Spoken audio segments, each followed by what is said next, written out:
Mimi huwa nasema Mheshimiwa Rais ana mambo mengi ambayo yanafanyika kwa mara ya kwanza. Na mimi mwenyewe Mheshimiwa Rais nimeserve kama mbunge wa Kisauni kwa miaka 5. Na hakuna donda sugu limesumbua watu wa jimbo la Pwani kama mashamba. Ni kweli si kweli? Hakuna kitu kimekosesha watu usingizi kama ardhi. Ni kweli si kweli? Na Mheshimiwa Rais iko tofauti. Iko mashamba ambayo ni ya serikali. Iko mashamba ambayo ni ya nini? Ya serikali. Ambayo tunajua kwamba mtu hata akilala anatashwishi, hana cheti, lakini ana imani hawezi kufukuzwa.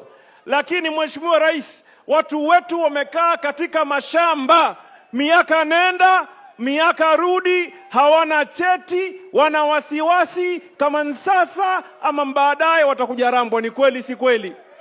Ni kweli si kweli? Sasa kama Rais ameweka mpango wa kusettle mambo ya absentee landlord katika jimbo la Pwani, katika jimbo la wapi? Pwani. Anafaa fai? Niwaulize nyinyi, kwani hii Kenya imeundwa leo? Hii serikali imeanza leo? Rais Ruto ni rais wa kwanza. Yeye ndio wa kwanza. Alotambua nani? Alotambua wa kwanza nani?